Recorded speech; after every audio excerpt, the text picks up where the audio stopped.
রাজবাড়ীর গিয়ালন্দে নুরাল পাগলের দরবার শরীফে হামলার সময় পুলিশের ওপর হামলা ও গাড়ি ভাঙচুরের ঘটনায় দায়ের হওয়া মামলায় ছাত্রলীগ ও স্বেচ্ছাসেবক লীগের 2 নেতাসহ 5 জনকে গ্রেপ্তার করা হয়েছে। গতকাল শনিবার রাতে গোয়ালন্দ থানা ও ডিবি পুলিশ গোয়ালন্দ উপজেলার বিভিন্ন স্থান থেকে তাদের গ্রেপ্তার করে। জেলার অতিরিক্ত police super crime and ops Md. Sharif Al Rajib এ তথ্য জানিয়েছেন। গ্রেপ্তাররা হলেন গোয়ালন্দ দেওয়ানপাড়া আফজাল সর্দারের ছেলে শাফিন সর্দার, মিধা পাড়ার মৃত আক্কাস মিধার ছেলে ও উজানচর ইউনিয়ন ছাত্রলীগের সভাপতি মো. মাসুদ মিধা, উজানচরের লাল মিয়া মিধার ছেলে ও উজানচর ইউনিয়ন স্বেচ্ছাসেবক লীগের সাধারণ সম্পাদক হিরু মিধা, দেওয়ানপাড়ার জহির উদ্দিনের ছেলে এনামুল হক জনি ও 7 নং ওয়ার্ডের কাজীপাড়া কাজী আরিফের ছেলে কাজী অপু।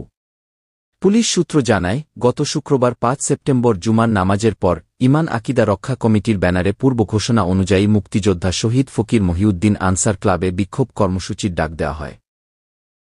বিক্ষোভ সভায় বক্তব্য শেষে বিক্ষুব্ধ জনতা দরবারের দিকে যেতে চাইলে স্থানীয় প্রশাসন ও থানা পুলিশ তাদের ঠেকানোর চেষ্টা করে।